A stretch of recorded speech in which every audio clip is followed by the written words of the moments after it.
सो दोस्तों welcome to money stocks. तो इस वीडियो के अंदर हम लोग बात करने वाले हैं मल्टीपल स्टॉक्स के बारे में। तो चलिए सबसे पहले हम लोग डिस्कस करेंगे इन्फोसिस के बारे में।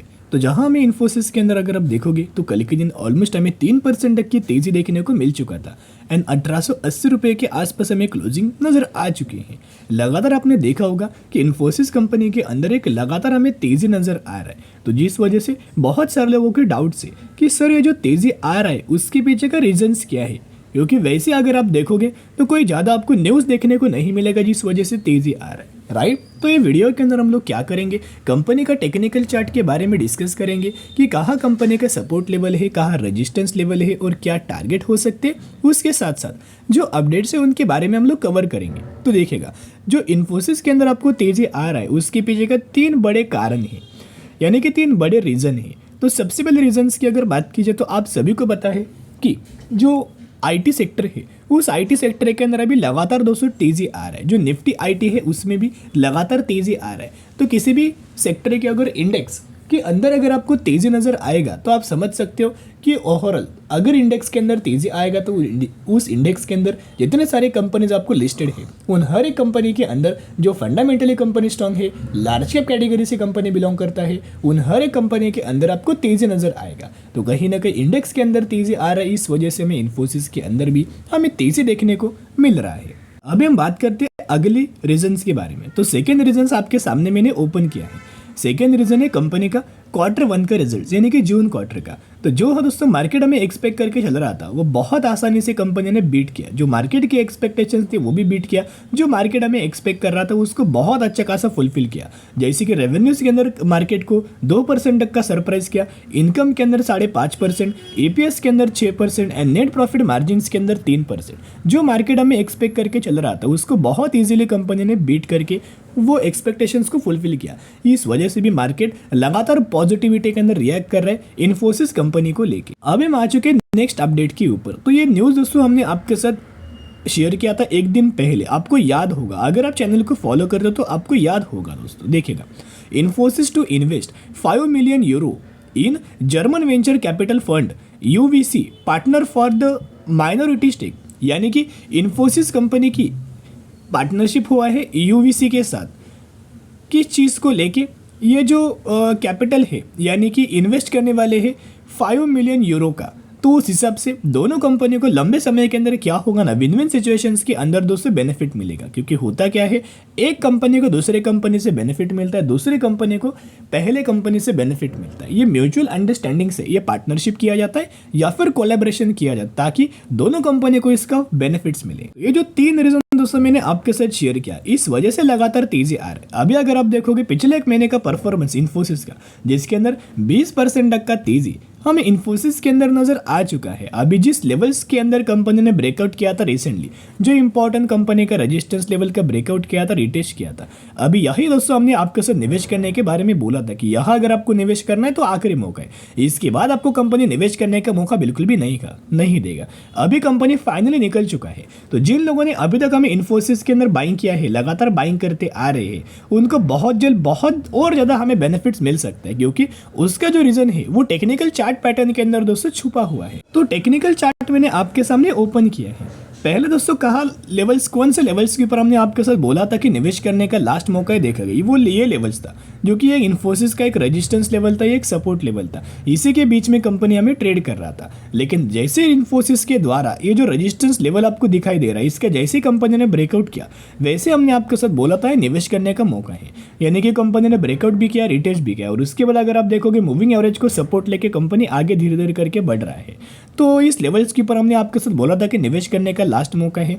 फिर टारगेट हमारा क्या था, हमारा टारगेट था 1730 रुपये का, 1500 रुपये तक का बाइंग था और 1730 रुपये तक का टारगेट था। ये पहला टारगेट तो कंपनी ने अचीव किया। उसके बाद यहाँ कंपनी ने अपना रिजल्ट हमें पेश किया। तो ये भी क्या होता है, एक रेजिस्टेंस लेवल था। तो इस रेजिस्टेंस लेवल को कंपनी ने क्या किया, ब्रेकआउट किया। ब्रेकआउट करने के बाद कंपनी यह रिटेस्ट किया, होल्ड किया। अभी अगर आप देखोगे तो फाइनली कंपनी दोस्तों निकल चुका है। अभी बहुत ज़्यादा चांसेस जैसे ही मंडे को मार्केट ओपन होगा, एक तो इन्फोसिस के अंदर अच्छी खासी रैली हमें मंडे के दिन भी आपको कंटिन्यू होते हुए देखने को मिल सकती है। तो जैसे कि आप देख पा रहे होंगे कि जो इंपॉर्टेंट रेजिस्टेंस था उस रेजिस्टेंस को भी ब्रेकआउट किया, रिटेस्ट किया और वैसे कंपनी के अंदर अभी निकल चुका है। तो टारगेट क्या होने वाले हैं, तो टारगेट कंपनी के हो सकते 2100 रुपये का। ये टारगेट दिया गया है ब्रेनस्टेन ब्रोकरेज फर्म के द्वारा, इनके द्वारा टारगेट दिया गया है इन्फोसिस को लेके 2100 रुपये का। तो दोस्तों आप मुझे ज़रूर कमेंट सेक्शन के अंदर बता सकते हो कि इन्फोसिस कंपनी को 2100 रुपये तक का टारगेट अचीव करने के लिए कितने दिन लग सकते या फिर कितने महीने लग सकते। और ये बात तो पता होगा, एक और अपडेट की वजह से इन लोगों को बहुत अच्छा खासा बेनिफिट्स मिलता है और इन्होंने हर एक गिरावट के अंदर बाइंग किया था। इनका नाम है म्यूचुअल फंड्स, आपको पता ही होगा। तो म्यूचुअल फंड्स का हर एक महीने का डेटा अगर आप ऑब्जर्व करेंगे चलेंगे तो मार्च 2024 से ये लगातार दोस्तों बाइंग करते आ रहे हैं। आप देखना मार्च, अप्रैल, मई एंड जून, आप देख सकते हैं बहुत बड़ा बड़ा माल हमें बाइंग करते आ रहे हैं। इनफैक्ट जून महीने के अंदर भी बहुत बड़ा माल हमें म्यूचुअल फंड्स के द्वारा बाइंग किया गया था। तो इसके द्वारा ये लगातार निवेश करते आ रहे हैं। इसका मतलब क्या है कि कंपनी के अंदर आने वाले समय के अंदर बहुत बड़ी तेज़ी आने वाली है और ये तेज़ी का वो लोग बेनिफिट उठा रहे हैं। यानी कि इनको जो तेज़ी आने वाली है ये मौका उनको बिल्कुल भी नहीं छोड़ना है। तो ये मौका बिल्कुल भी नहीं छोड़ रहे। जैसे जैसे इनको कंपनी गिरावट के अंदर मिलती है ना, ये लगातार बहुत बड़ा बड़ा माल हमें बाइंग करती है। तो एक ही रिक्वेस्ट करना चाहूँगा, जैसे जैसे कंपनी आपको डिप्स के अंदर मिले, एक तो बहुत बड़ा डिप्स करंटली आना बहुत ज़्यादा मुश्किल है। करंटली बहुत ज़्यादा पॉजिटिविटी इन्फोसिस के अंदर हमें निकल के आ रहा है। तो छोटा छोटा भी आपको कंपनी अगर डिप्स के अंदर मिलता है ना, 1-2%, 3%, फिर कंपनी के अंदर दोस्तों ज़रूर कंपनी के अंदर लगातार बाय एंड स्ट्रेटेजी अप्लाई करना है, क्योंकि ये कंपनी AI के अंदर भी काम कर रहा है, आर्टिफिशियल इंटेलिजेंस काम कर रहा है। यानी कि आने वाले सालों में आपको पता है जो कंपनी AI के अंदर काम करेगा ना, वो कंपनी को शानदार तरीके से हमें बेनिफिट्स मिलेगा, राइट। तो बाय एंड स्ट्रेटेजी जरूर अप्लाई करना। अभी हम बात करेंगे अगली कंपनी के बारे में, ट्राइडेंट के बारे में। तो ट्राइडेंट की अगर बात की जाए तो एक डेटा मुझे आपके साथ शेयर करना है और लोगों के डाउट्स भी हैं।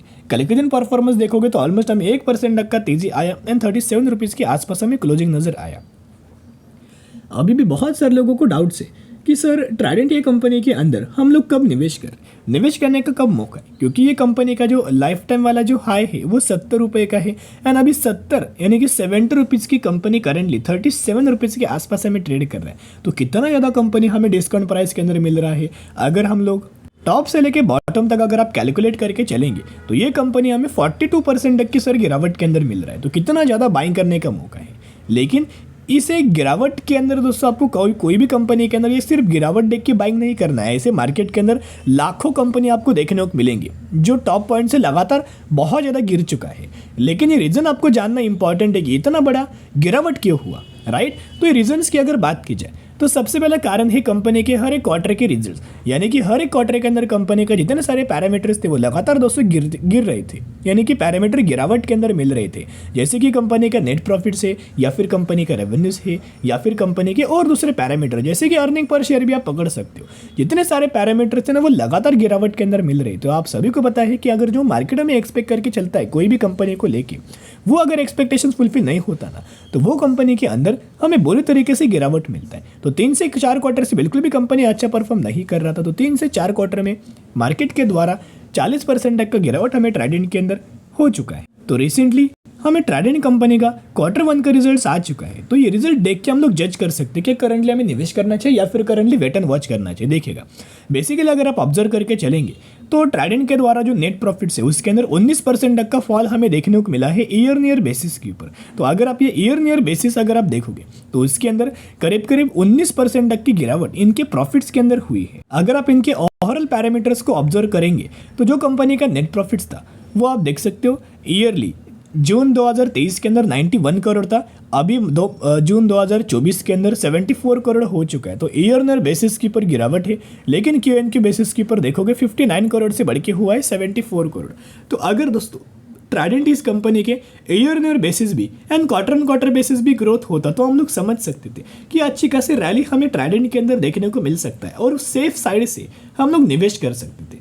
लेकिन फिर कंपनी का जो ईयर नियर बेसिस वाला परफॉर्मेंस है वो अभी भी उतना अच्छा नहीं है, राइट। एंड बीच में कंपनी बुरा भी दोस्तों परफॉर्म करता है, जिस वजह से बहुत ज़्यादा आपको रिस्क या हो सकती है। क्योंकि आप देख सकते हो एक बार 109 करोड़ जनरेट किया प्रॉफिट, उसके बाद सिर्फ 60 करोड़ किया और अभी 60 करोड़ से बढ़ के 74 करोड़, यानी कि बहुत ज़्यादा कंपनी के अंदर वॉलेटिलिटी हमें देखने को मिल रहा है। एक बार दोस्तों ये कंपनी ईयर बेसिस भी एंड क्यूएन के बेसिस भी अगर आपने जो पैरामीटर्स है वो अच्छे खासे अगर परफॉर्म करता है ना, फिर इस कंपनी के अंदर बहुत ज़्यादा कॉन्फिडेंस के साथ सेफर साइड से हम लोग दोस्तों निवेश कर सकते थे। लेकिन अभी एक ही पॉइंट में आपके साथ शेयर करना चाहूँगा, करंटली जरूर दोस्तों कंपनी के अंदर एक वेट एंड वॉच करना। जब ये कंपनी हर एक क्वार्टर के अंदर हर एक साल यानी कि क्यूएन के बेसिस के ऊपर वाई एंड वाई बेसिस के ऊपर अगर अच्छा खासा परफॉर्म करता है ना, फिर ये कंपनी के अंदर बहुत बड़ी तेज़ी आ सकती है, बहुत बड़ा जंप आ सकता है। एंड ये कंपनी 70 नहीं बल्कि 700 रुपीज़ तक का भी टारगेट हमें अचीव कर सकते हैं। जो कंपनी फंडामेंटली स्ट्रॉन्ग है उसके साथ साथ जो कंपनी के पैरामीटर्स भी लगातार ग्रो हो रहे हैं ना,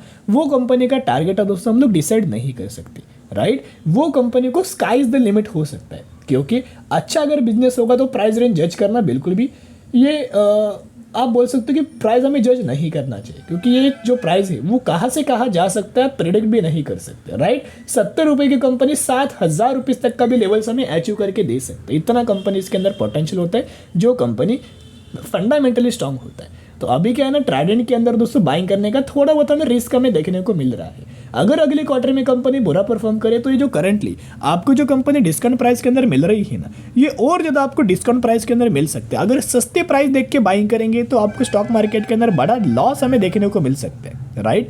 तो डिस्काउंट देख के बाइंग बिल्कुल भी मत करना, राइट। चलिए अभी हम बात करेंगे अगली कंपनी के बारे में जिसका नाम है milk food limited. Almost company 700 रुपये के आसपास ट्रेड कर रहा है और मैक्सिमम में कंपनी ने 1500% तक का रिटर्न शेयर होल्डर्स को बना के दिया। रिसेंटली कंपनी ने अनाउंसमेंट किया है 1:1 रेशियो के अंदर बोनस, यानी कि अगर आपके पास इस कंपनी के एक शेयर होंगे तो हर एक शेयर के बदले कंपनी आपको एक बोनस शेयर देने वाला है। उसके साथ साथ कंपनी ने 1:2 रेशियो के अंदर स्प्लिट का भी अनाउंसमेंट किया है, यानी कि एक शेयर के बदले आपको 2 शेयर मिलने वाले हैं। बोनस स्प्लिट दोनों आपको मिल जाएंगे। तो कंपनी के अंदर स्टडी एनालिसिस जरूर करना।